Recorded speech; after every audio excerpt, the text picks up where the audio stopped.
Hello, How are hello. you? Welcome back to the second day of Restart the Economy.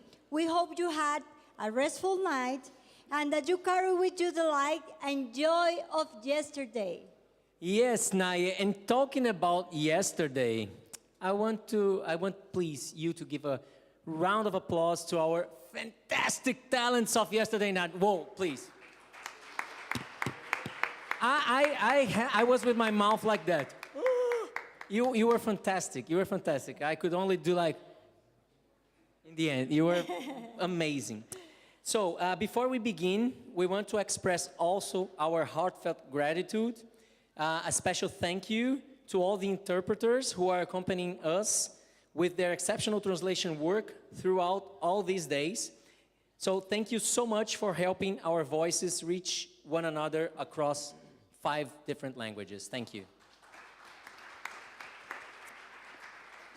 And now we invite you to slow down, breathe, and reconnect with the source that inspires your journey. We present you a spiritual restart, a reflection inspired by the Canticle of the Creatures.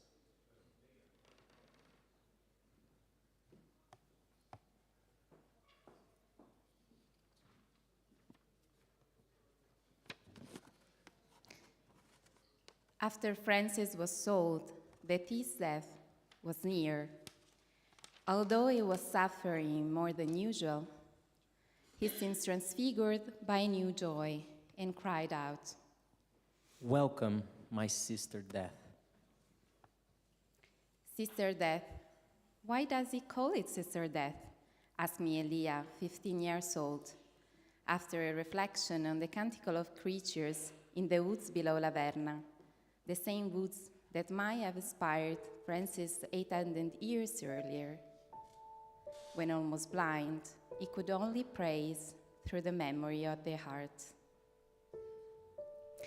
He didn't know he had the same name as Brother Elia, who was afraid people might be scandalized by Francis' joy at the moment of his death.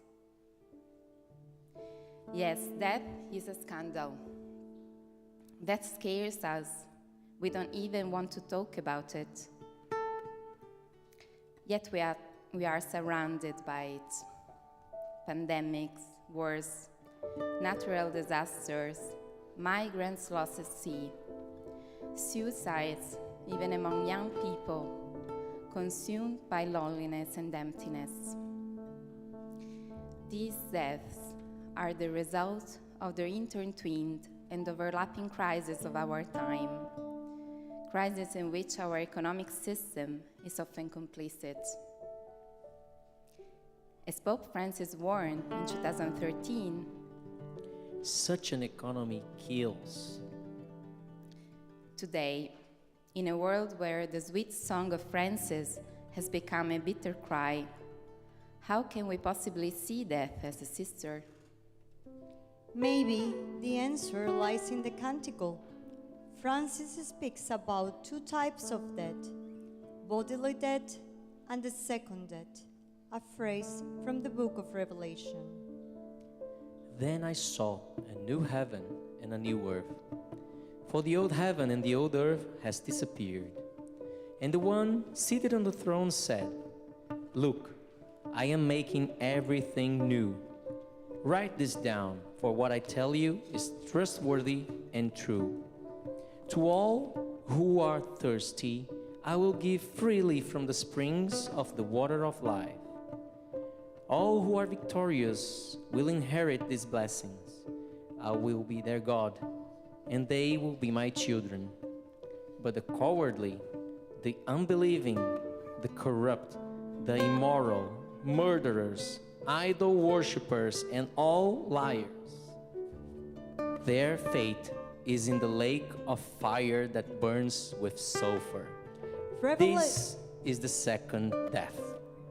Revelation contrasts 2 kinds of people, the liars destined to the second death, and the victorious, who are these liars and who are these victorious. What is great lie we live today and what is the truth. As Pope Leo reminded us yesterday, the great lie of our time, is the illusion that the powerful can save the world. That history belongs to those with economic or military force. But the truth is that the real revolutions begin with the humble, unknown people, often young people. They begin with those women and men who understand that a new heaven and a new earth are possible only if we first change ourselves, as happened to St. Francis. That which had appeared bitter to me was changed into sweetness of soul and body. The deep transformation Francis and his friar brought, reaching every layer of society and even reshaping the economy, began with a simple but powerful act of gratuitous love, kissing the leper, which forever transformed, as we just heard, Francis' understanding of the true source of joy in life. The victorious, the real winners, are those who, like Francis, can prize life, even in illness and death, because they see everything as a gift. Francis can sing of death because his whole life was a song, a praise. We too can be victorious whenever we live like him, embodying the change we wish to see in our society and make space for gratuitousness. Be witnesses, Pope Francis urged us in his last address, September 24, words that now echo like a testament. Be witnesses. If you want other young people to approach the economy with your ideals, it will be your witness of life that will attract them. Be consistent in your choices.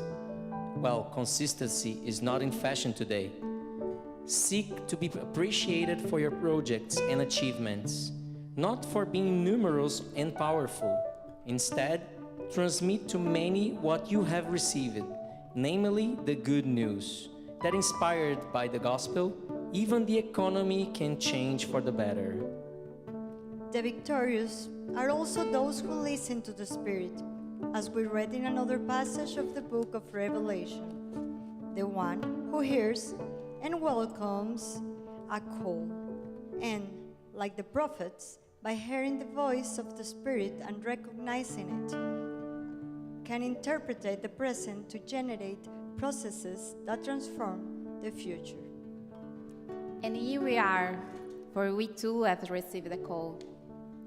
Like Francis, we are called to repair the ruins of our time, a personal calling that, thanks to the economy of Francesco, has become a shared calling, a common vocation. Pope Francis reminded us, You were already committed to creating a new economy. My letter brought you together, gave you a broader horizon, and made you feel part of a worldwide community of young people who have the same vocation. When a young person sees in another young person the same calling, and this experience is repeated with hundreds, even thousands of other young people, then great things become possible. Even the hope of changing an enormous and complex system like the world economy. this call to communion is one of the most powerful messages of the Canticle too. The Canticle reminds us that every song bears a witness, because when we raise a song, it's such that others may join us. It's a way of saying that my joy is not complete unless it embraces all the human beings, and even more, the whole earth, the sun, the water, the wind. We have spoken about new worlds. So, what does the new world we long for look like?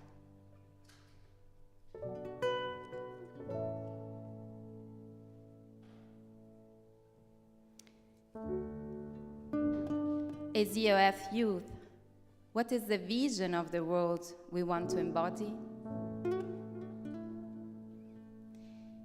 If we are heirs of both St. Francis and Pope Francis, both the Canticle and the Laudato Si encyclica give us a guiding program, a vision of the reality. They reveal a world where fraternity and care shape every relationship, and where sustainability is not enough, as ecology needs to be integral, and the economy needs to recover its soul. In this world, each creature has sacred dignity. Praised be you, my Lord, with all your creatures. In this world, the sun, the moon, and the stars are brothers and sisters because they remind us that the night is not endless. We are sentinels in the night, called to respond to the cry of the earth and the poor, who cry to us, Watchmen, what is left of the night? How much longer until dawn? we are the morning coming. Our personal and common history, our economic narrative, our entrepreneurial projects, our social initiatives, our educational commitment, our advocacy actions and policy proposals, these are lights shining in the world. This is the hope that doesn't disappoint. Praise be you, my Lord, through brother wind and every kind of weather, through whom you give sustenance to your creatures. In this world, the winds can be called brother, because no matter the historic time we are experiencing, there will always be a wind showing us a possible reason to praise, a possible direction to change this economy by looking at what gives real substance to life. The wind in the scriptures is associated to the Spirit, unseen but moving all things and renewing them, just as love does. In this time of renewal we are experiencing in the economy of Francesco as we became a foundation, we are invited to recompose the possible tension between the structure and the spirit, remembering with the prophet Ezekiel that is the spirit that gives life to the bones. Therefore, if we all leave room to the spirit, our structures will truly serve the transformation toward this new world we are longing for. That's why Brother Wind is connected with Brother Fire, playful and strong, symbol of our deepest desires. Fire brings joy and strength, a reminder always also in times of crisis, to return to what first ignited our calling. In this world, Sister Water is chaste and humble, as Francis sings, because she does not assert herself, that she's a gift, given freely to all who are thirsty, we heard in the Revelation. She's also very useful and precious because she's the water of life, the one satisfying the thirst for meaning, the source of the fullness of light. Let us ask ourselves, what is my deepest thirst?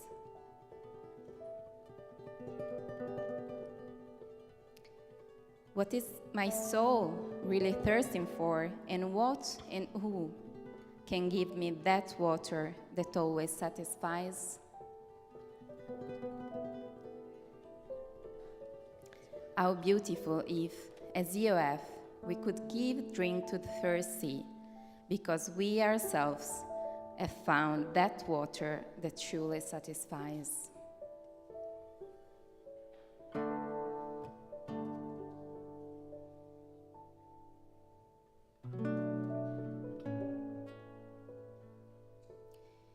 Finally, in this world, peace is not negotiated, but as Pope Leo reminded us, it always begins with everyday gesture of patience and courage, listening and action. It is again a personal call, a call to forgiveness. Praised be you, my Lord, through those who give pardon for your love. Blessed are those who endure in peace. When the bishop and the civil authority of Assisi were in conflict, Francis added this verse to this canticle, invited them to listen to it in a public event. The words, melody, and the circumstances deeply moved the two who forgave each other. It changed starting from love, as Pope Francis told us. The world of economics is in need of change. You will not change it only by becoming ministers, Nobel Prize winners, or great economists. Rather, you will change it above all by loving it. Love the economy. Concretely, love the workers, the poor, prioritizing the situations of the greatest suffering. This is neither sentimental nor utopian. It is the same way Francis regulated many peace processes, from the Wolf of Gubbio to the Sultan in the Middle East. The way, even today, many reconciliation experiences are born, such as the parent circles between Palestinians and Israelis. It's exactly here, the canticle and the jubilee meet. If the land is a mother, not a possession, then I can only receive it as a gift and promise. This is the spirit of Leviticus. Let the land rest. Return it to the poor and the stranger, because one day I might be the poor or that foreigner. How different things will be if we could remember it, even today. If time itself is a gift, then there is time for work and time for rest. Otherwise, we become slaves. How many times are we slaves without being aware of it? The Jubilee sought to prevent inequality from becoming structural. Every law against the universal destination of goods becomes a law against God and against the creatures. Right for that dignity of each one that we find in the canticle.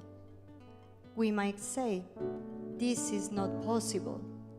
Yet, Revelation reminds us, write this down, for what I tell you is trustworthy and true. And so, even in a world far from this vision, we, the young people of the economy of Francesco, can say it loudly. This is not a utopia. We are already building this change.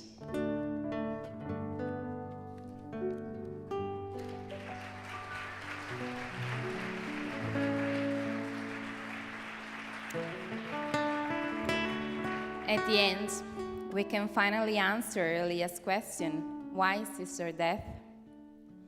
Death is a sister because she reveals what truly matters. She teaches us powerlessness, humility, and gratitude. And thus, she protects us from the delusion of omnipotence, taking hold of us when we think that everything depends on us.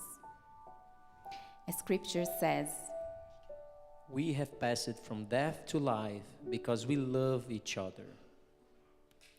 death is a sister because she reminds us that whoever does not love remains in death.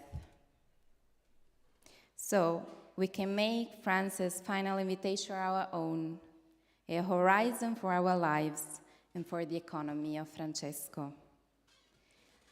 All of you praise and bless the Lord, and give him thanks and serve him with great humility.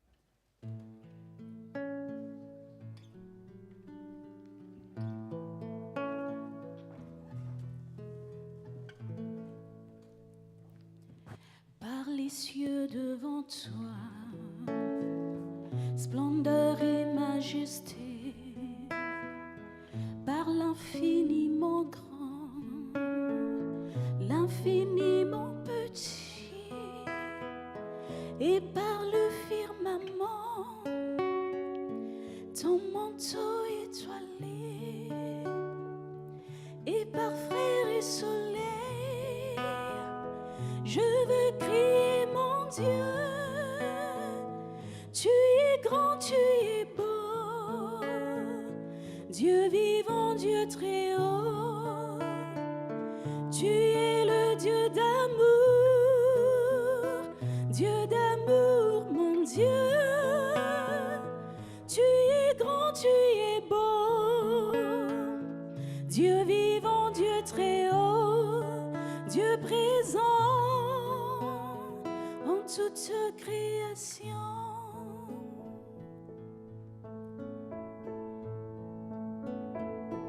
Par tous les océans et par toutes les mers, par tous les continents et par l'eau des rivières, par le feu qui te dit comme un buisson ardent, et par l'aile du vent, je veux crier mon Dieu. Tu es grand, tu es beau, Dieu vivant, Dieu très haut. Tu es le Dieu d'amour, mon Dieu. Tu es grand, tu es beau, Dieu vivant, Dieu très haut, Dieu présent en toute création.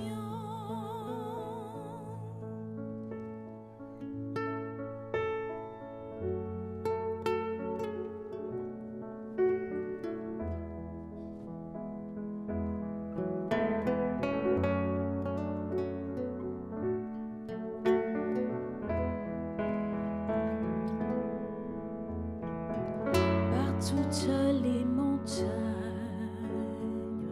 et toutes les vallées, par l'ombre des forêts et par les fleurs des champs, par le bourgeon des arbres et l'herbe de prairie, par le blé en épi, je veux crier mon Dieu. Tu es grand, tu es beau,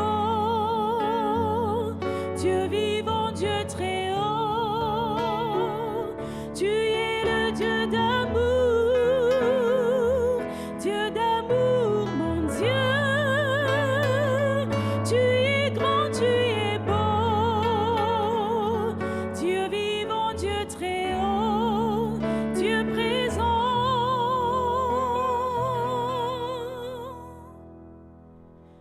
en toute création.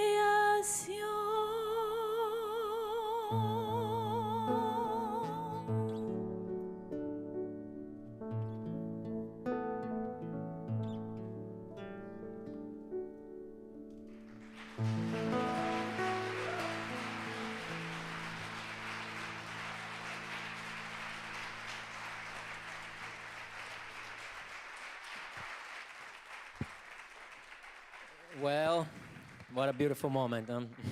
So, thank you, Chiara Subrizzi, for guiding us through this profound moment of reflection. Yes, and thank you so much, Niado, for your beautiful, beautiful music. Thanks for sharing this gift with us that help us enter this space with depth and openness. Yeah, thank you both, you and Nayeli. Sorry, and Chiara. I'm Nayeli. Because that reminds us why we are here, right?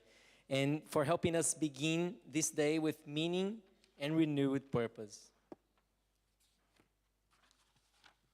Okay, so let's move on now. Before we continue, we would like to express our heartfelt gratitude also to all let's give a round of applause for them, right? To all the volunteers from the United World Project who have been tirelessly supporting the preparation, logistics, hospitality, and safety of this event since Thursday.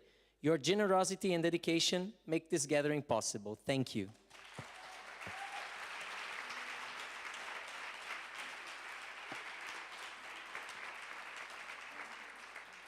And we now move forward with other voices who work with the economy of Francesco and help sustain this shared journey.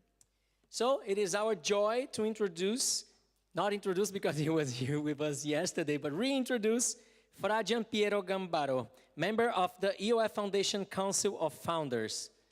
Welcome, Fra Giampiero. The floor is yours.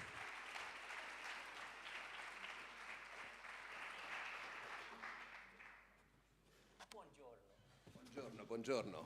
Good morning, everybody. Good morning, my dear friends. Few words, very, very fast. Very, very fast. We are late. On behalf of the Conference of the Franciscan Family, we are the latest arrivals here at the EOF. So just welcome to restarting the economy. During the Jubilee year, our tradition invites us to allow for rest for the land, debt remission, liberation from slavery, and transformation of war into peace. And we are celebrating, as we had already a beautiful and emotion moment just a few minutes ago. We celebrate our 800 years of the Canticle of Brother Sun and Sister Moon. Francis wrote the canticle in Italian, in Umbrian Tuscan language, not in Latin, in a popular language, so he could communicate with everyone without excluding anyone. And he left us a song, not an homily or a catechesis, in a pleasant style to be sung, to be remembered more easily, to be sung alone or in a group or in a choir, so that brothers and friends, like the Lord's fools, the Lord's clowns, would sing it in squares like a concert, but without asking for a price. Nothing, for free. Francis asked only one thing to his friends: the transformation of the heart, that is, the perseverance in the joy of the Spirit. And Pope Francis told us that the importance of perspective, the transformation of the heart as a change of perspective, the transformation of the point of origin of my gaze. And for our artists, this is called anamorphosis, an artistic technique by which, to understand the figure that has to unfold, you need to walk, you need to move, and change the point of observation. Because at first sight, it appears like something ugly, unpresentable, and monstrous.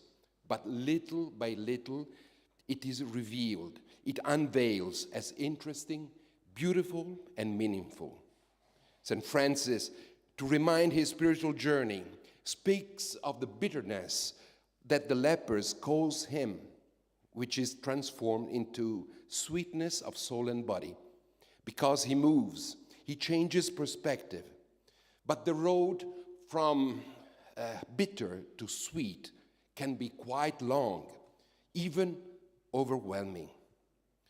Anamorphosis is to see that what I lack, my poverty, my weaknesses, our weaknesses, from two different perspectives.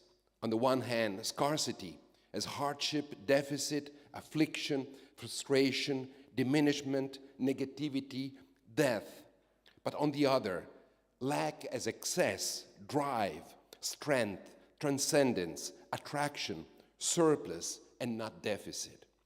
This is what Jesus teaches us, to value what is lacking, not as an affliction, but as an excess. Then the rest, the discarded, the stone the builders rejected, is raised to the power of generative force. And it is this faith that allows the miraculous transfiguration of what is lacking, kept inside the discarded into superabundance. But how can waste become superabundant? This is the miracle of desire, to transform the discarded into a holy seed, to make what I lack the object that generates my desire. And the person of desire is a person of faith. And the person of faith is a person of desire. We find ourselves always between not everything, I'm not God, I cannot do whatever I like, and almost nothing. And this is very Christian, very biblical. Just think to the many miracles or signs of Jesus. He always begins with what is really available, the reality, not from theories or doctrines or cults or whatever, but from water to make the best wine, 5 loaves of bread and 2 fishes to fully delight and appease the hunger of 5,000 men. And we have the best wine ever tasted, not from plain water, but from the very, very dirty water filled with bacteria and the dust of purification. It is important to remember that beauty and ease rarely coincide. This culture focused on comfort is somehow incompatible with those who seek the sublime. I'd like to conclude these words by saying that the canticle teaches, and we are experiencing this in these days, as something regarding strategy and tactics and about method. St. Francis teaches us to begin with beauty, not with moralizing sense of guilty. In this regard, speaking of the canticle and the method of St. Francis, it is worth citing a magnificent example given by Pope Francis to the University of Bologna in 2017. Regarding the fight against mediocrity and banality, Pope Francis cites the classic example of Ulysses, so as not to succumb to the song of the sirens, who seduced sailors and caused them to crash against the rocks, tied himself to the ship mast and plugged the ears of his fellow travelers. Orpheus, on the other hand, to counteract the sirens' song, did something else. He sang a more beautiful melody which enchanted the sirens. The most beautiful, the loveliest, the most gorgeous attracts. Voluntarist moralism repels and drives away. Wishing you all a very productive and fruitful and joyful day. And a big hug to everyone.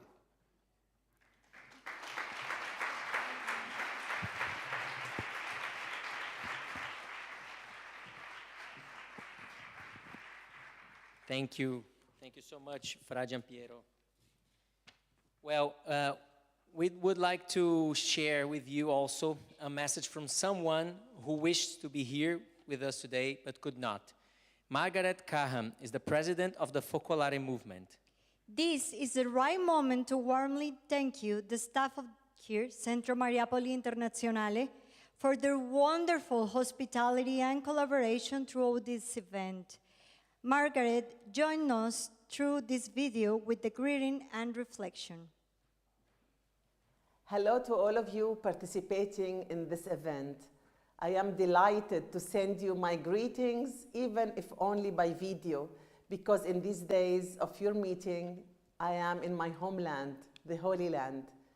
I did not want to miss the chance to convey my full support for your conference, Restarting the Economy, a title that expresses an urgent need, a need to start again, to set in motion an economy that can look to the future with new eyes and an open heart. I have followed your journey from the very beginning, since the 1st of May 2019, when Pope Francis, with great insight, called each of you to be protagonists of a new economy, capable of rebuilding the common home that was falling apart. Over these years, you have responded generously. You have created villages and local hubs, economy of Francesco schools, with lessons given by leading economists and the Economy of Francesco Academy, which has supported more than 60 students in their PhDs and postdoctoral studies. You have invited Nobel Prize winners. You have strived to change economic theory, but also you have transformed businesses into places of fraternity and communion. And above all, you have improved the lives of the poorest. I have just learned about your Fraternity Index, a statistical study on the state of fraternity in the world. Year after year, this can become an indicator to measure the ethical and integral human development of the planet. This is fantastic because you are providing tools to an idea that once seemed impossible: fraternity as a parameter of development. When Pope Francis met a delegation of the Economy of Francesco in September 2024, he left you with 3 words that are true compass for your activities. Be witnesses, do not be afraid, hope without tiring. Today, more than ever, the world needs a fraternal economy, capable of placing people and the common good at the center of a world severely marked by conflict and war. Today, the challenge is immense, but that is the very reason why your mission is all the more urgent.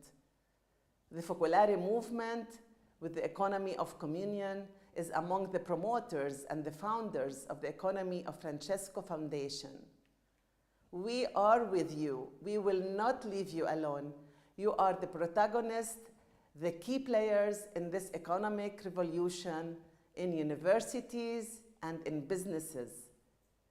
The Economy of Francesco will continue to be active and important as long as it is a place where people can meet and express themselves, as you are doing in these days. I commend you for your dedication and enthusiasm. Let us continue together to rebuild an economy based on the heart of St. Francis of Assisi, who made the gospel the foundation of the change he brought about.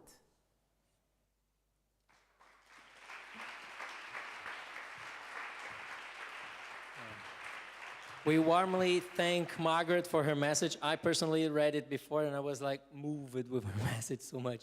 So thank you, Margaret, for your encouragement, your closeness to our journey of the Economy of Francesco. Thank you so much.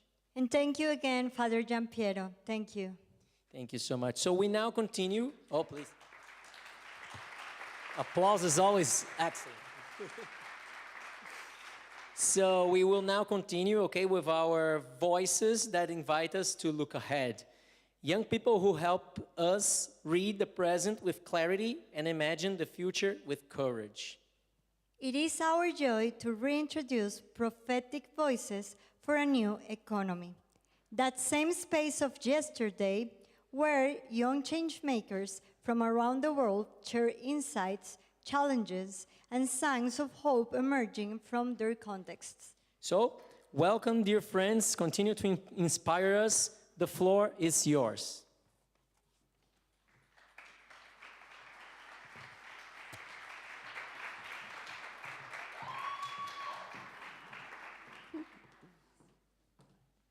Good morning. Awit. Meu nome é Bárbara Flores. Eu sou indígena Boruncrém, povo originário de Minas Gerais, no Brasil.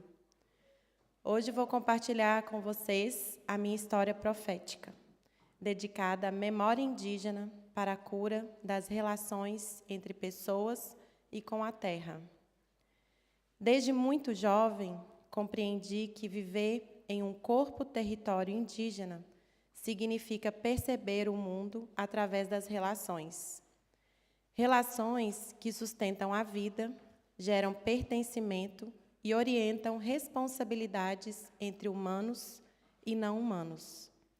Crescer em um território marcado por violências ligadas à exploração mineral me ensinou a importância de manter vivas as nossas memórias de ligação ancestral com as montanhas, rios e florestas para defender o nosso território. Em 1808, foi declarada uma guerra de extermínio pela coroa portuguesa contra meu povo, por causa dos interesses econômicos nas riquezas minerais. Embora tenhamos sido declarados extintos, resistimos pela força da espiritualidade e da memória viva.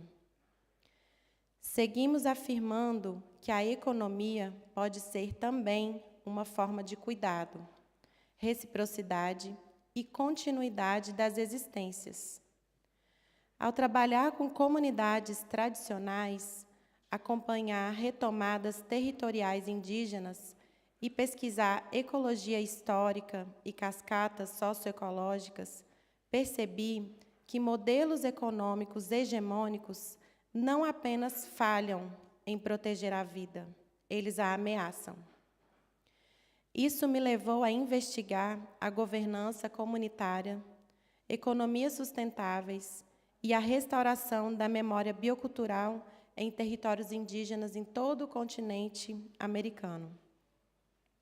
O meu projeto busca compreender e fortalecer processos de restauração da memória do meu povo, Boruncrém, articulando ecologia histórica, governança comunitária e também as economias sustentáveis. Ele reconhece que os nossos territórios indígenas são sistemas vivos, onde memória, práticas de cuidado, espiritualidade, organização política e manejo ambiental são profundamente interligados. A iniciativa envolve jovens, lideranças tradicionais, mulheres, pesquisadores indígenas e também aliados institucionais, conectando-se também a experiências de regeneração ecológica em outros territórios.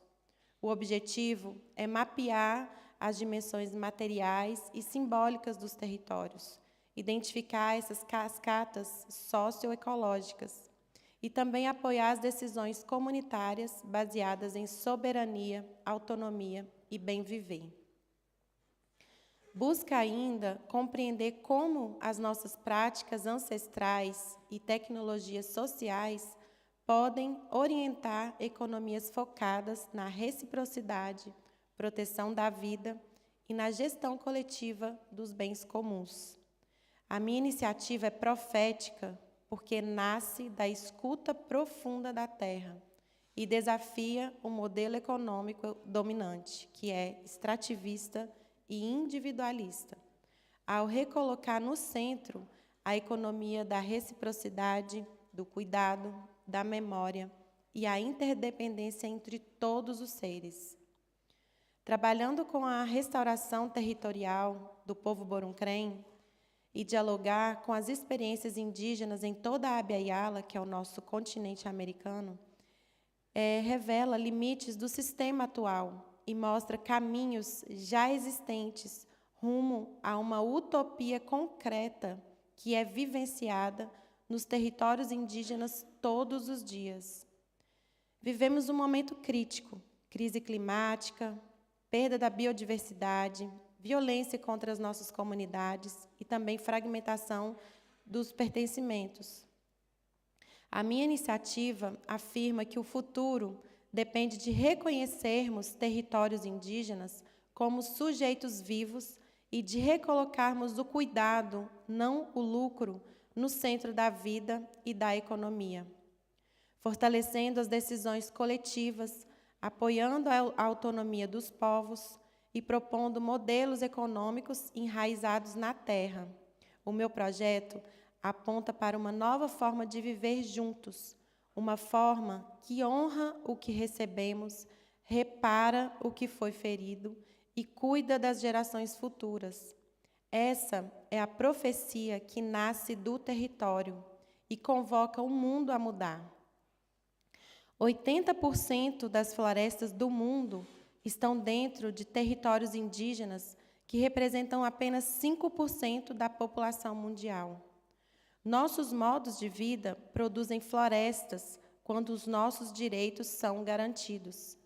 E na economia hegemônica não são contabilizados os valores das tarefas de cuidado para se manter uma floresta em pé. A resposta somos nós. Essa foi a minha experiência profética para reiniciar a economia. Então, eu deixo uma pergunta. Como você, enquanto cidadão e representante de estados que historicamente colonizaram, exploraram e genocidaram povos indígenas e que enriqueceram às custas da destruição dos nossos territórios e da violência contra os nossos povos, atuará para fortalecer a memória biocultural em nossos territórios e avançar na reparação histórica necessária para sustentar a nova economia que já emerge da resistência dos nossos povos e que já estamos construindo diariamente em nossos territórios? Thank you.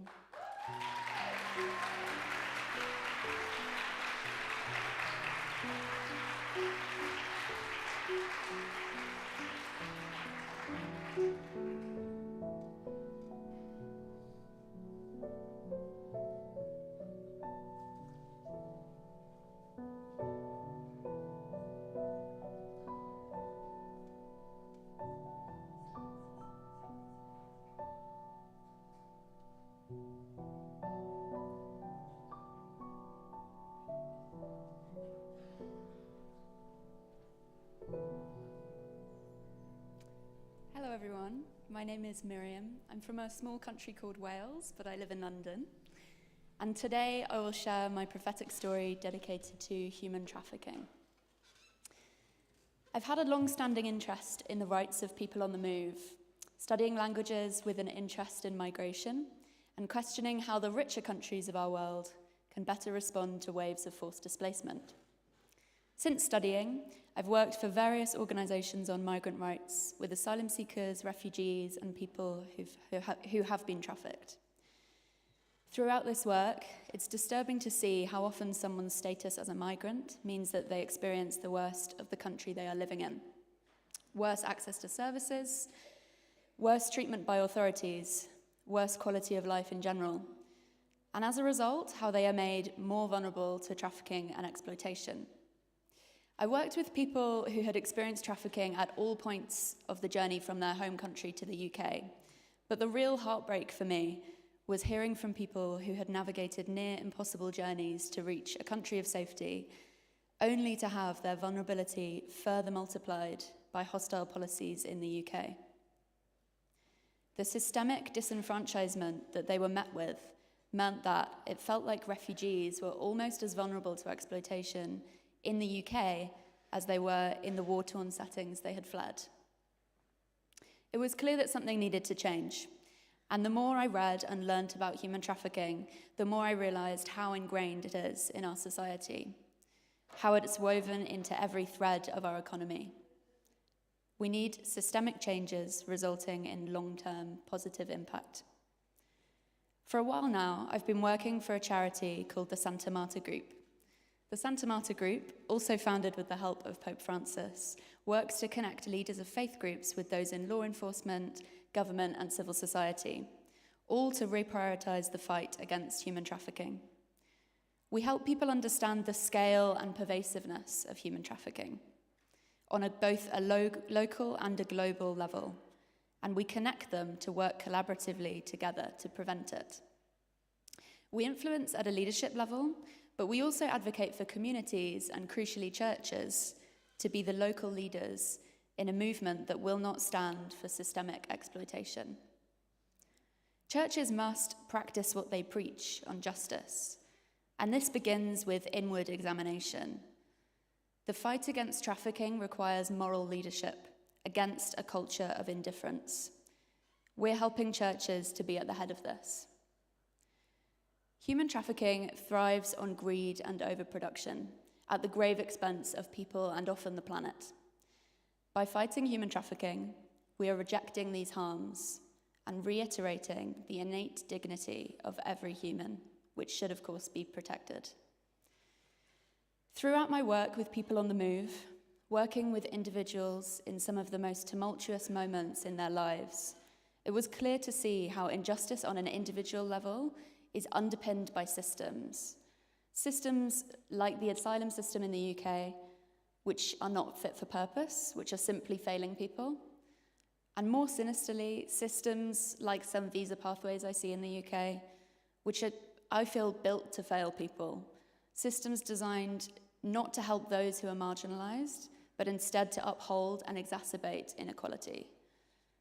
Even more profoundly, it's clear to see that the repeated injustices and systemic marginalization which lead people into systems of exploitation are always underpinned by systems of economic inequality. So, if we are to fix the issue of trafficking, we need to look not only at how we treat migrants, but at our whole economic system. The Santa Marta Group's project is about encouraging faith groups to challenge the status quo. This is at the core of the EOF's new economy. We are collectively recognizing that the systems as we currently accept them are in fact both unacceptable and unviable for people and planet. Faith groups, I believe, are uniquely positioned to be leaders in this charge against injustice. With both a global moral voice and a local presence across the world, they can act as microcosms of society, modeling what a fairer, more compassionate one might look like. When faith groups carefully consider their procurement practices, teach against greed and overconsumption, and care for those members of their communities who are most disadvantaged, they show the rest of the world what it means to live out a commitment to fighting exploitation. And why does this matter today? Because human trafficking only continues to gain momentum. There are an estimated 50 million people globally in situations of human trafficking. And forced labor alone generates $236 billion annually. $236 billion. Churches have for centuries been centers of social good, and they're still leading the way in many places.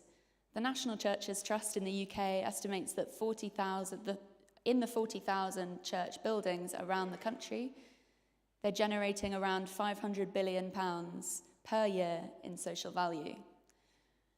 We know faith groups around the world lead on care and rehabilitation for those who've experienced trafficking, not least religious sisters. And this work is invaluable. But we need them to start being a part of the prevention too. We need them to demonstrate a rejection of the culture of indifference that allows this crime to thrive. The same culture of indifference which Pope Leo yesterday invited us to step out of. We need to act boldly for human dignity by refusing to participate in a system built on exploitation. This was my story. This was my prophetic experience for restarting the economy. I'd like to leave you with a question. How will you work to counter human trafficking, to support the new economy that we are already building? Thank you.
paz y bien. Mi nombre es Francisco Antonio Chavarría Solano, vengo de Orosi, Costa Rica, y hoy quiero compartir con ustedes mi historia profética dedicada a la libertad. Deseo iniciar con un extracto del poema Vuelo Supremo, del escritor Julián Marchena, costarricense, el cual me acompañó en mi secundaria e inspiró mis primeros pasos vocacionales. Su primera estrofa dice: quiero vivir la vida aventurera de los errantes pájaros marinos.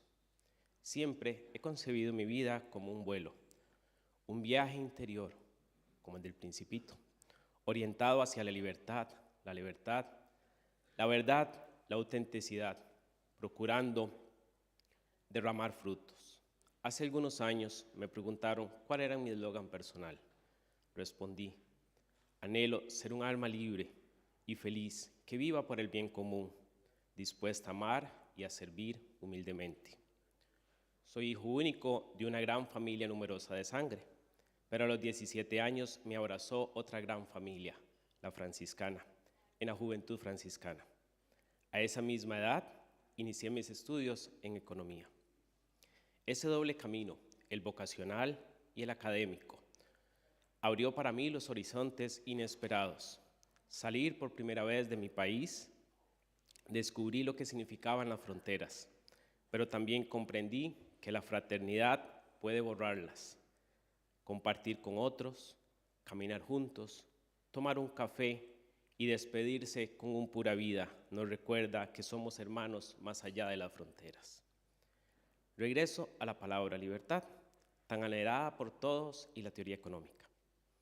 Hace 20 años, un fraile me preguntó si sabía lo que significaba mi nombre.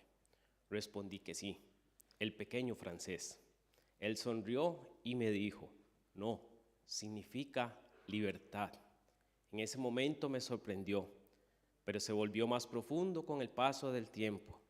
Comprendí que Francisco es libertad de amar, de elegir, de compartir, de trabajar, de luchar y cuestionarse, y poner los talentos recibidos por Dios, cultivados en la familia, en la comunidad y el estudio, al servicio del bien común.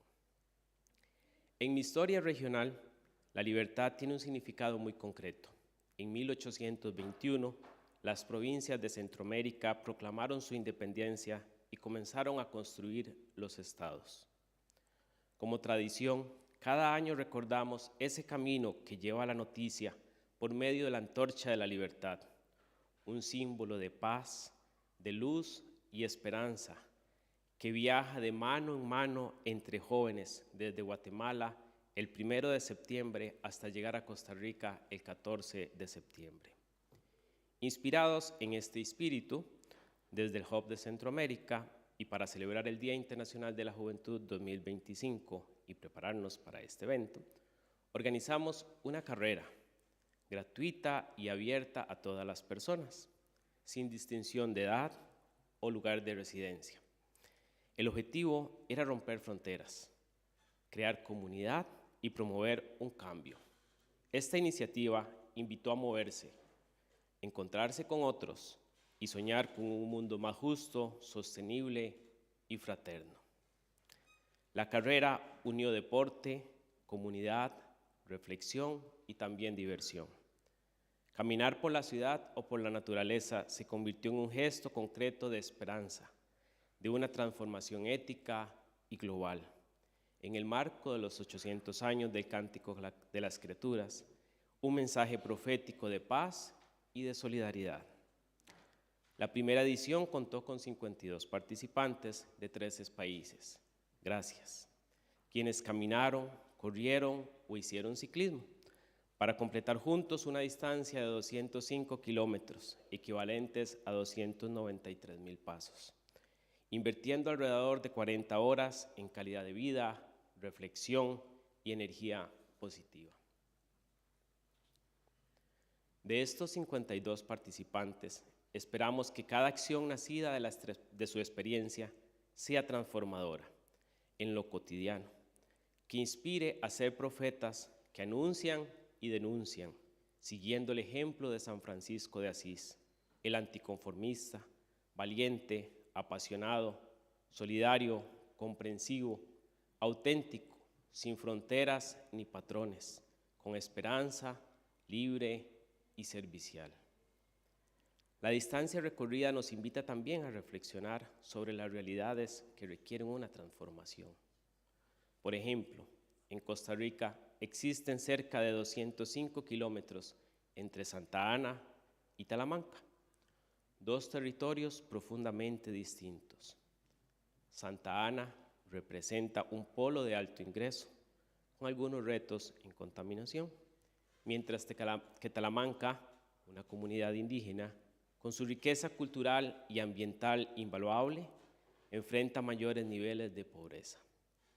Transformar estas realidades es una tarea concreta que exige poner cabeza, corazón y manos, como nos lo pidió el Papa Francisco. No podemos hacerlo solos, sino juntos, desde la libertad de abrazar el cambio.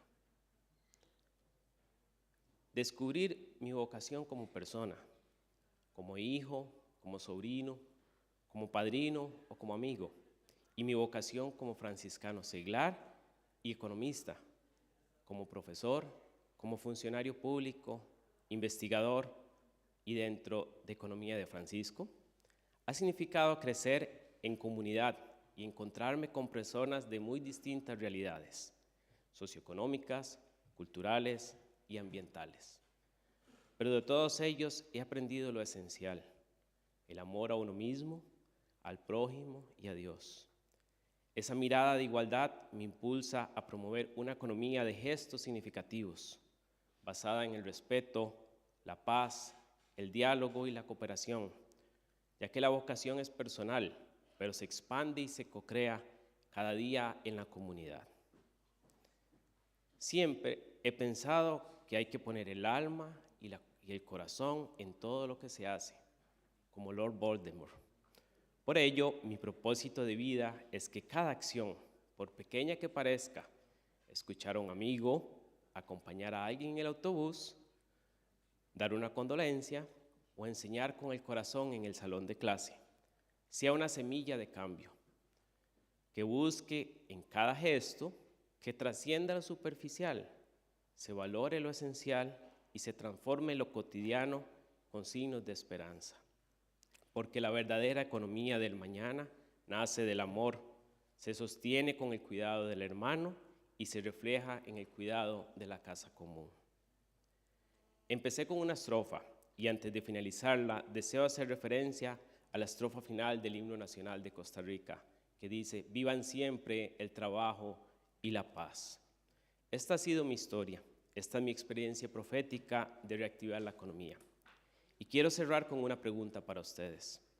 ¿Cómo trabajarán para apoyar la nueva economía de paz que estamos construyendo desde su libertad de elección vocacional? Les esperamos en la segunda edición de la carrera 2026. Gracias.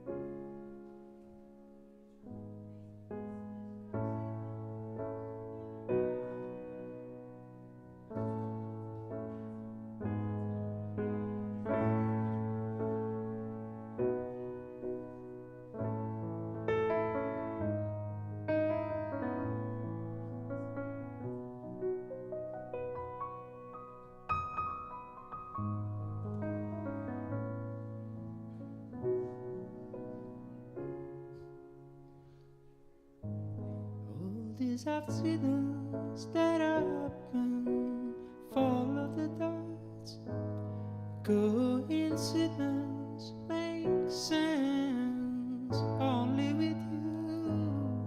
You don't have to speak, you feel emotional landscapes. They pass me, and the riddle gets solved, and you push me up to this state of emergency. is where I want to be. State of emergency, how beautiful to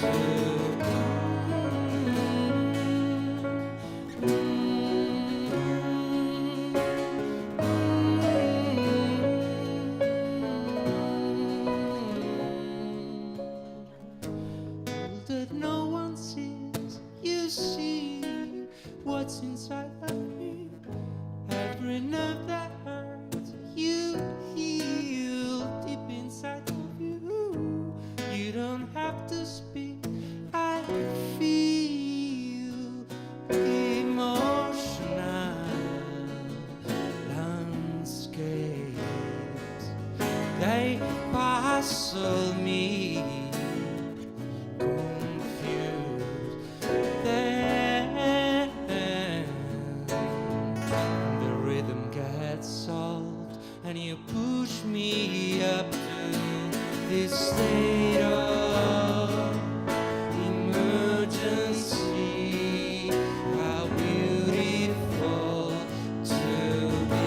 State of emergency is where I want to be. State of emergency, how beautiful to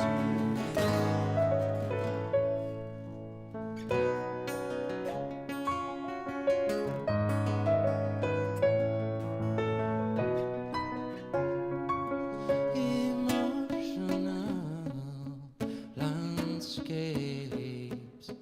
They puzzle me, confused. Then and the riddle gets solved, and you push me up to this state of emergency. How beautiful to be. State of emergency is where I want to be. State of emergency, how beautiful to be. State of emergency, how beautiful to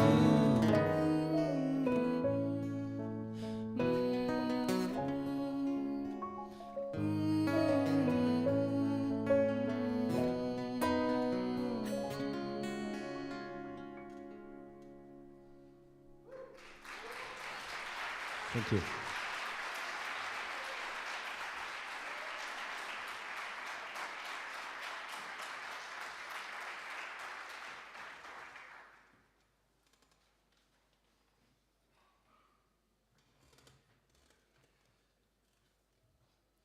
Hello.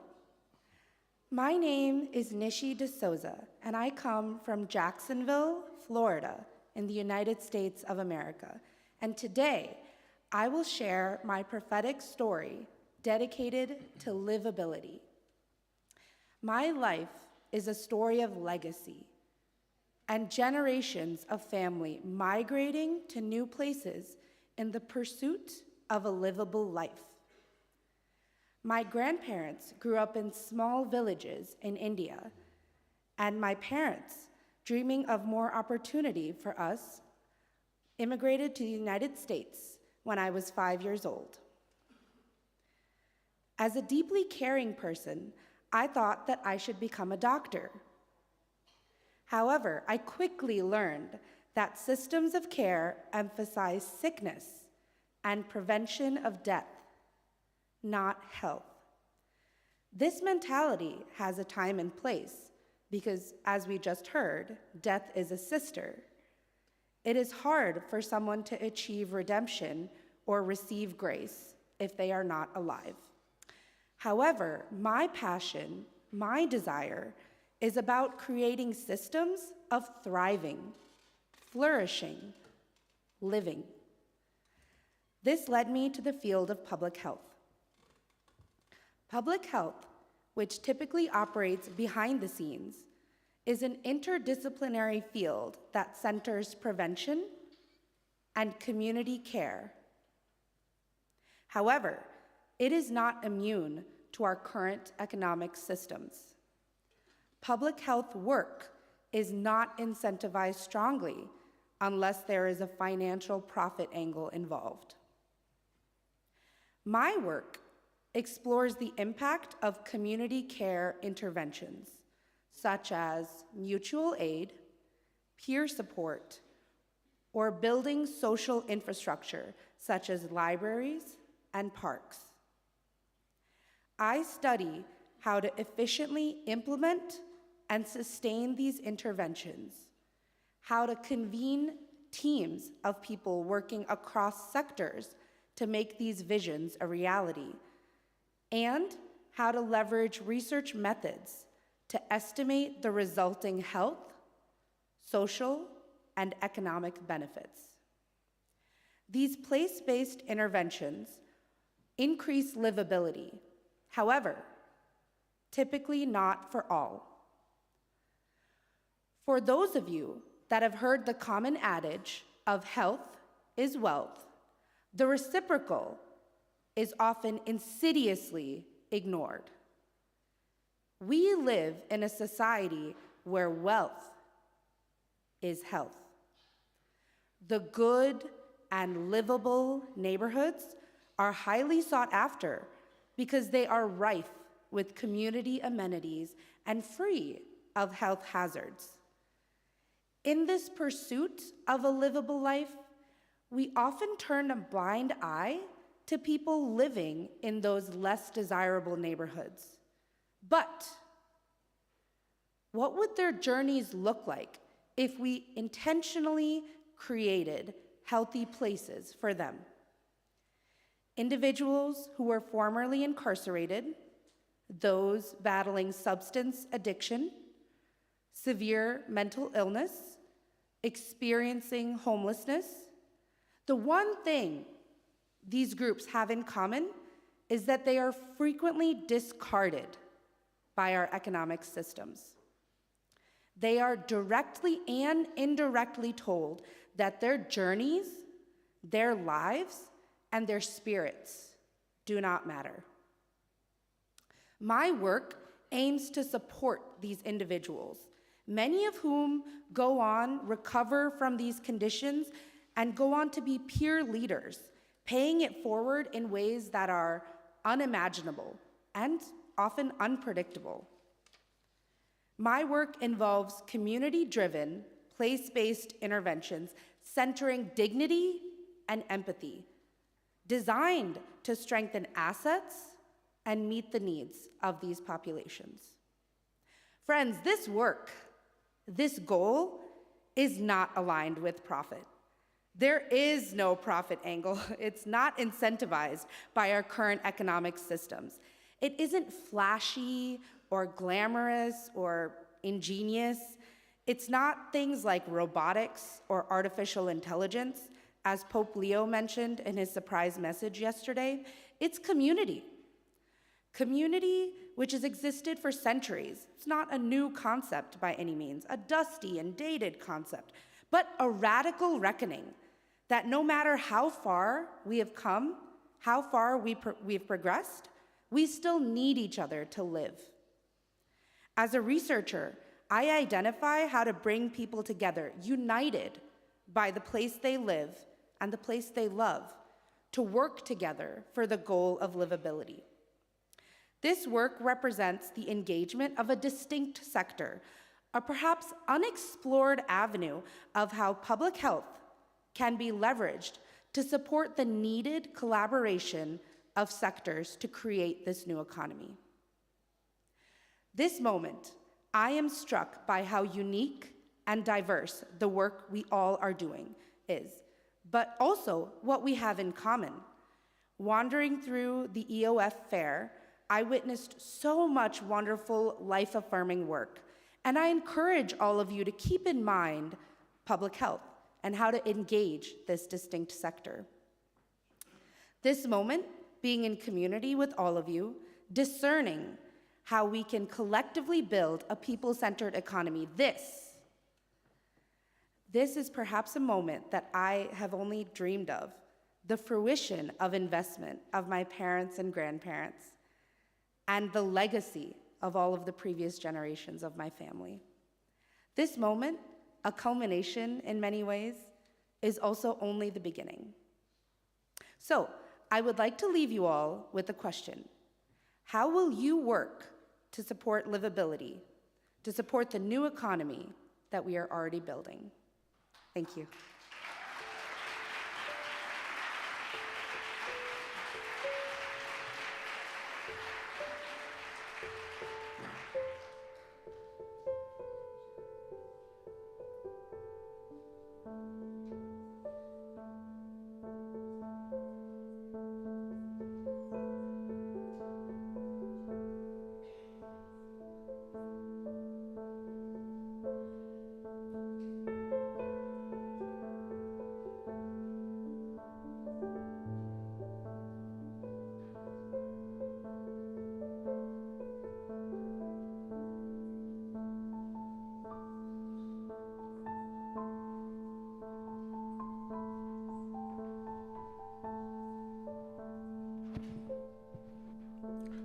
Ndeo, that's me greeting you in Igbo language. I'm from Nigeria, and my name is Joshua. That's Joshua, the son of Nun that I'm named after. Ugum Sinachi, that means my honor is from God.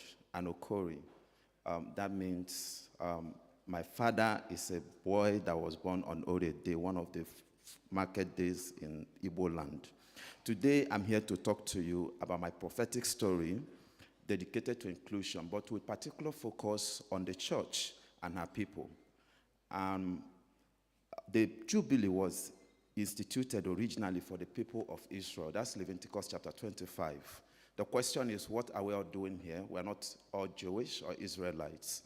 The truth is that Jesus had expanded the Jubilee into a more global and inclusive mandate. He wanted everyone to be part of the kingdom of God, calling all of us to become the light of the world and the salt of the earth, and to lead as protagonists of the new economy.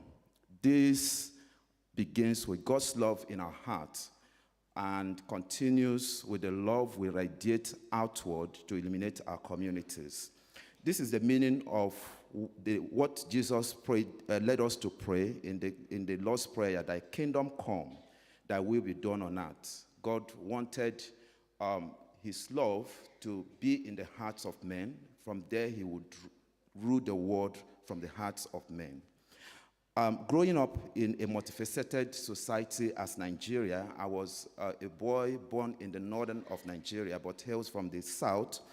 I saw firsthand both Christians and people of other religions often miss this core of to practice God's love, but without the power of God's salvation.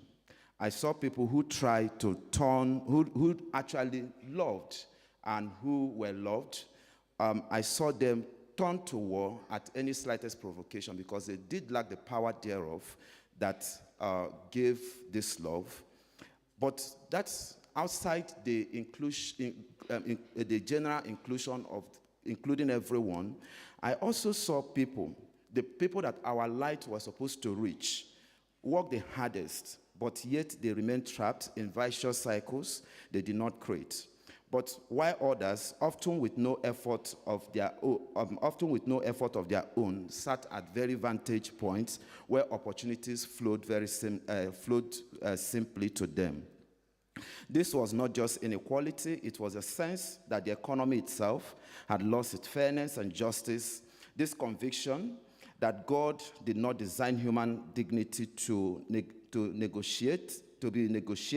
negotiated led to my desire to democratize access, but I wanted to do that not as charity, but as leverage for everyone who was willing to work. and that leads to what my work is. I'm a venture builder. I'm a venture capitalist as well, which means I lead multiple initiatives. What is at the core of my work is to build a system where efforts, creativity, and contributions lead to transformative productivity, especially for those at the base of the pyramid. This calling is has guided every stage of my life. My signature project at AM Steve's house, the One Venture Fund 2, is Farm Plexus, which is designed to guarantee food security, strengthen climate resilience, and model pathway for shared prosperity.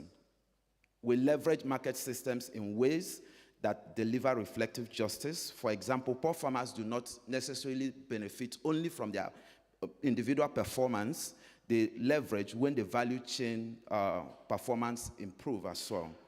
We provide them bundled financing, regenerative inputs, and AI-driven protocols to unlock yield, grow income, restore the environment, and improve supply chains. For instance, now you have what you call cassava glut in Nigeria. The farmers in Farm Plexus do not necessarily need to lose, because our data help us pick that there will be a cassava glut, and we now redirect where they supply to maybe to export markets or to other industries, people making starch, so they do not have to face cassava glut.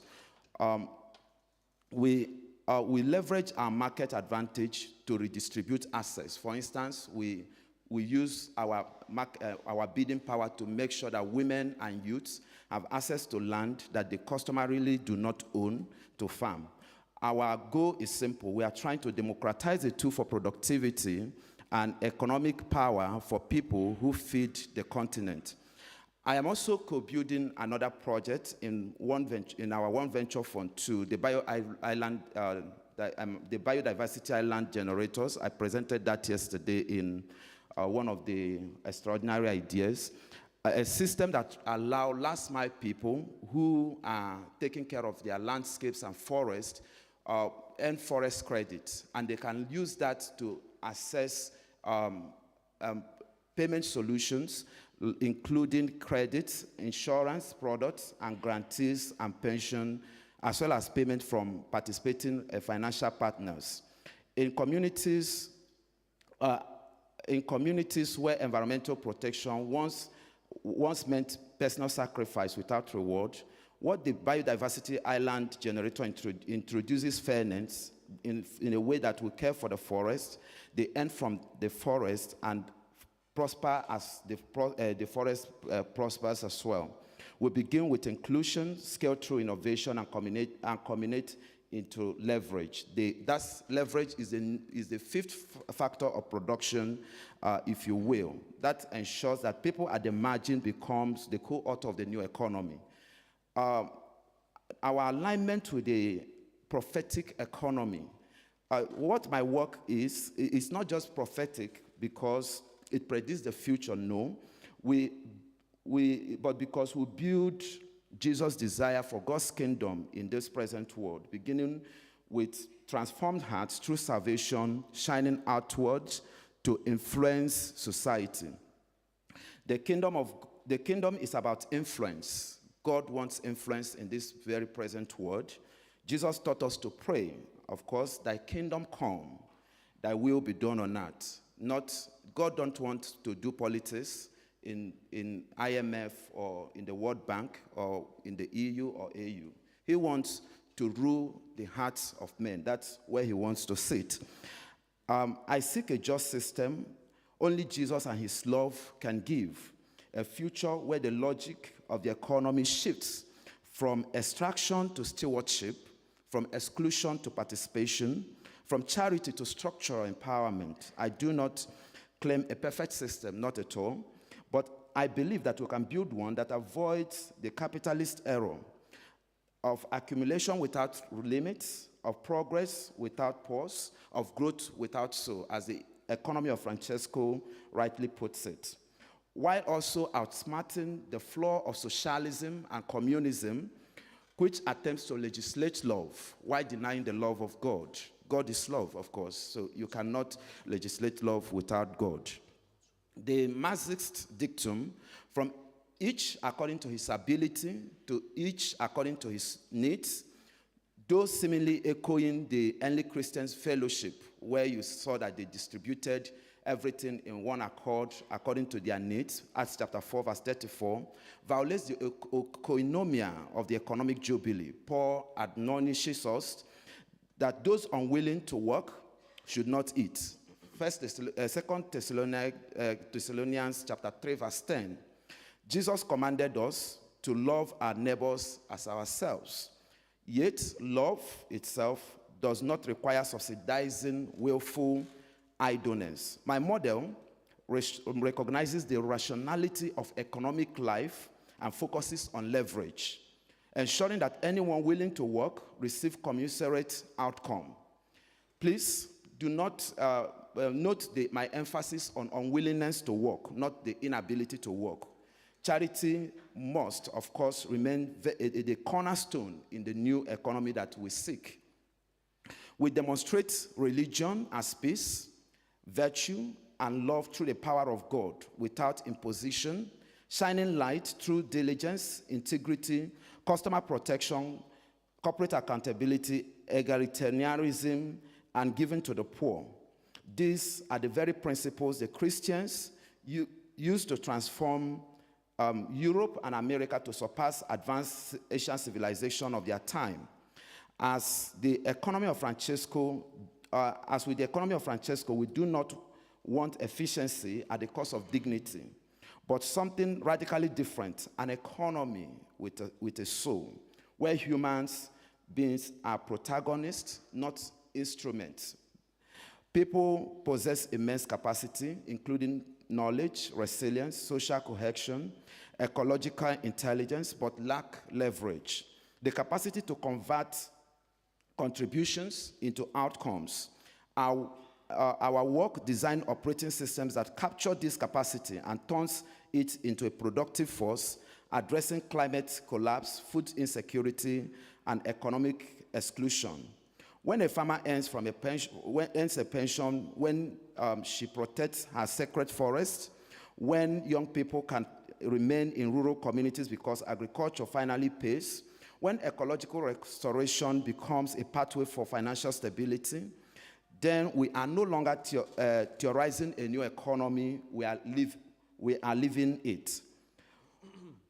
Dear friends, seniors, brothers and sisters, the old economic system is very much exhausted, and the world is searching for new answers that only God can give. Yet, many Christians today are apologetic about being Christians. In fact, it's very difficult to know who is a Christian in an office, but you know who is a Muslim, you know who is a traditionalist in most cases. Treating faith as a niche activity confines to Sundays rather than mainstream expression across business policy and society and everyday living. As I prepared for this talk and as I prayed about it, I felt in my spirit that God is saying to me that just as John the Baptist was a forerunner of Jesus, so God wants us today to usher in the new jubilee, to strong Christ's everlasting kingdom for him. This is my story. This is my prophetic experience for restarting economy. But before I go, I would love to leave you with a question.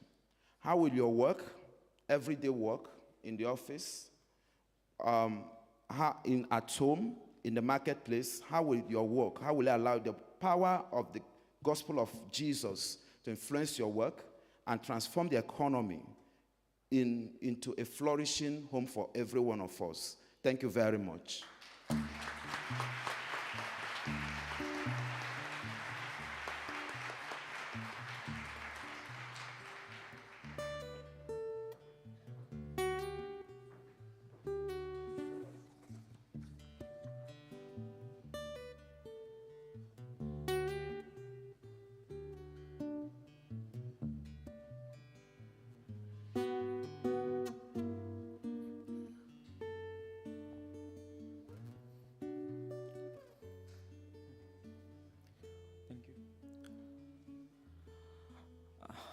Hello everyone.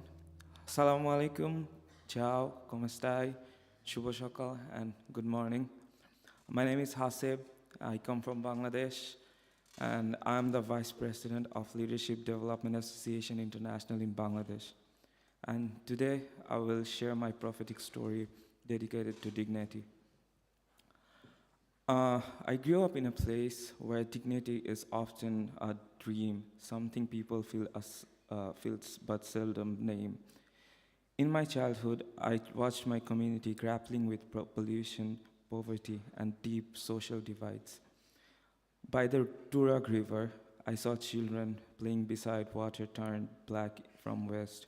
I saw girls my age stop going to school because their education was considered optional.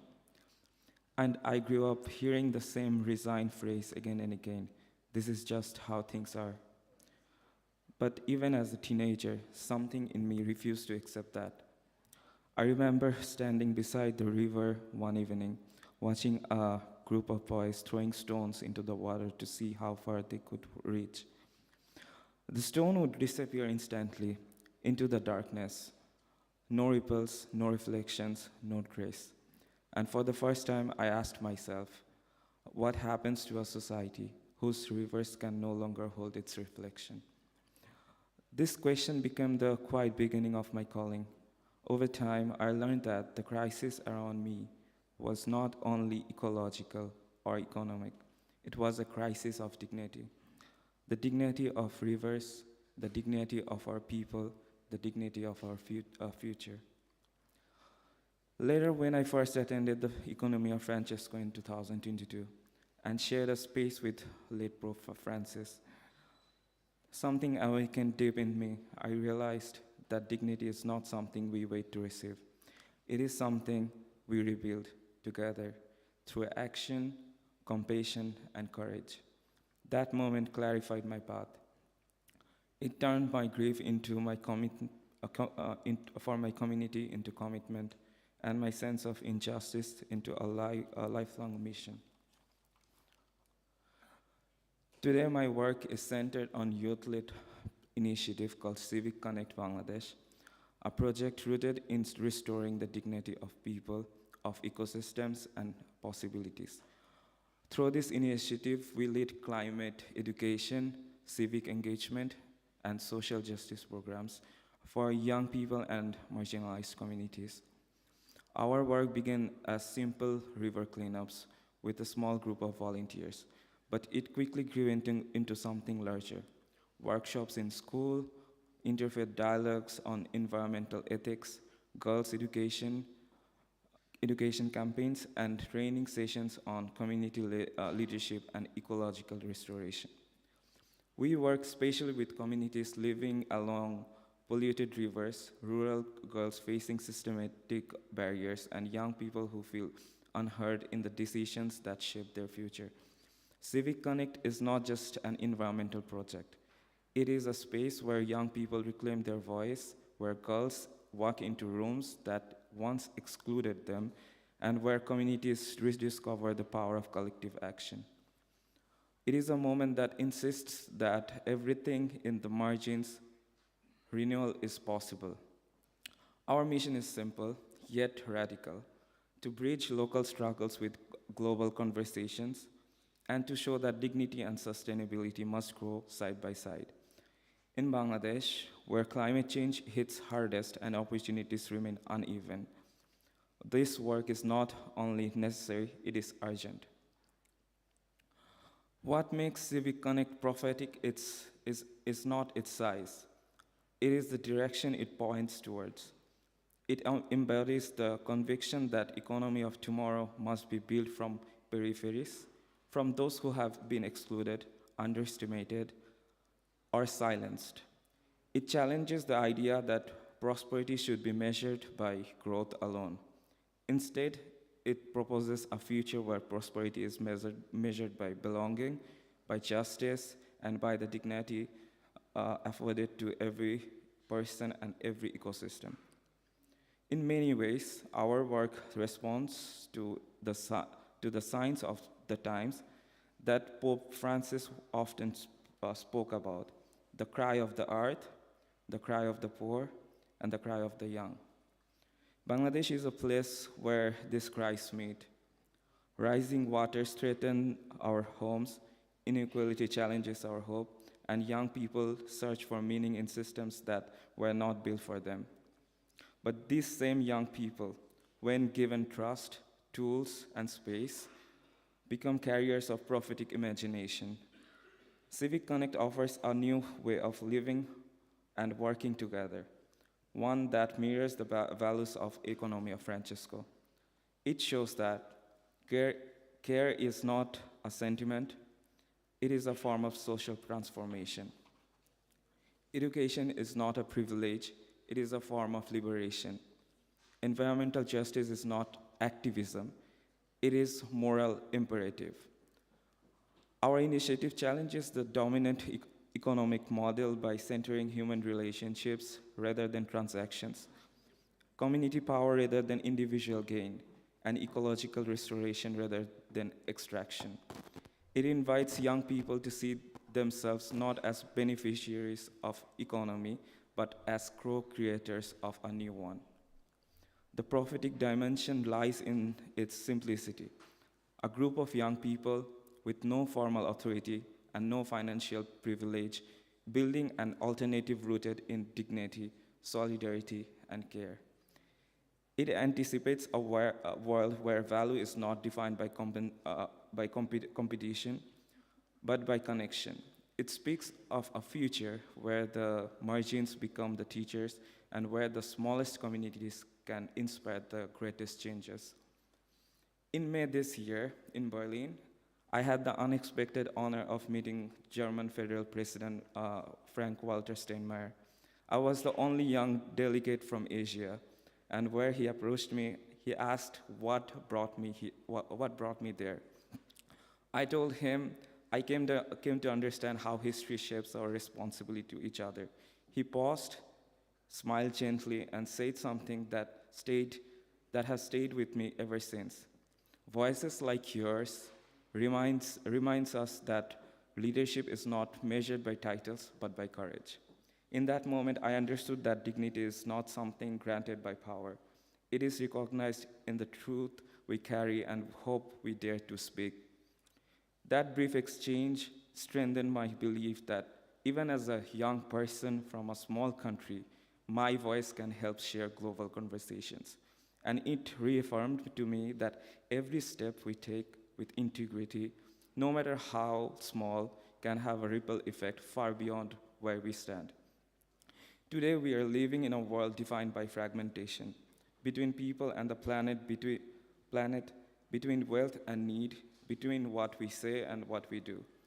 Inequality widens, ecosystems collapse, and hope often feels like a luxury. But this is precisely why our work and the work of this community matters so deeply. Restoring dignity is not an abstract ideal, it is a response to the wounds of our time. It is a way of healing the fractures that define our world, and it begins with small acts. Teaching a girl her rights, cleaning a riverbank with strangers who becomes your neighbors, turning despair into a dialogue.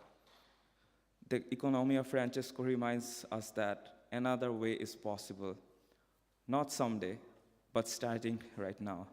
And that the future will be shaped not by those with the most power, but by those with the most conviction. This was my story. This was my prophetic experience for restoring the economy. I'd like to leave you with a question to everyone. How will you work for your dignity to support the new economy that we are already building? Will you be the change that you want to see in this world, or just watch the chaos of this world unfold in front of you as always? Thank you, everyone, and thank you for listening to me.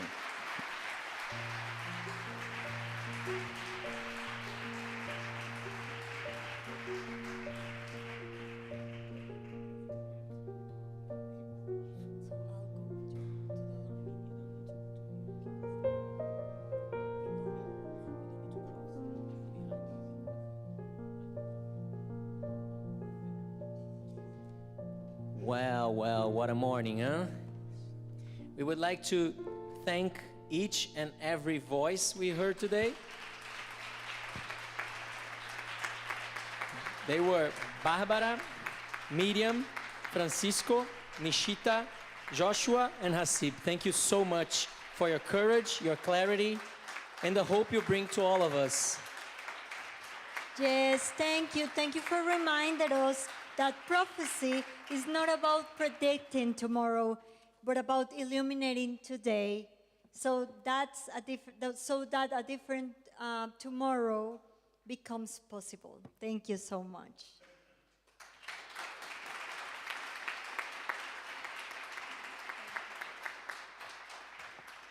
And now, as we come to the end of this morning day, we want to thank all of you and everybody online for your presence and your patience and for being here with us today. Yeah, now a couple of instructions, okay? We are now moving to the next phase of our program, which is the workshop sessions. These spaces are designed for encounter, creativity, and collaboration, and we invite you to make the most of them. Pay attention to the instructions now, okay? Just receive it.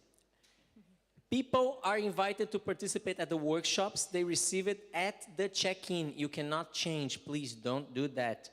Workshops start at 11 a.m., so in 15 minutes.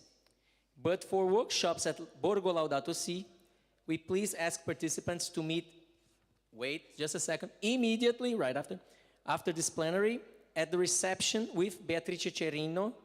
Please, no delays. She will be there waiting for you. Workshops at Oratorio di Castel Gandolfo, please meet at the same time, now 10:45, at the gate entrance of Centro Mariapoli with Chiara Pancino, okay? Chiara Pancino for Oratorio and Beatrice Cerino for Borgo Laudato Si. And all the information about the workshops places were given to you at the check-in. And before you go, a brief note. These 15 workshops are the result of a truly collaborative process involving the coordinators of the 12 EOF villages, members of our global community, young people and seniors, experts and partners, organizations such as UNEPAC, UCHIT, the Laudato Si Action Platform, Caritas Europa, and Caritas Internationals. Together, they all have co-designed spaces for reflection, dialogue, and creativity, where participants can collectively explore key dimensions of our economies and imagine paths of renewal. And lastly, a gentle reminder to please be punctual for lunch, okay? Especially those participating here in the workshops here in Centro Mariapoli. Your punctuality is essential for us to guarantee that the entire program runs smoothly. And for our online audience, stay connected. We will meet again at 2:30 p.m. for the keynote session, Care in the Age of AI. So thank you once again for this beautiful morning to everyone, each of you, and our participants, our speakers, and see you soon at 2:30. Thank you.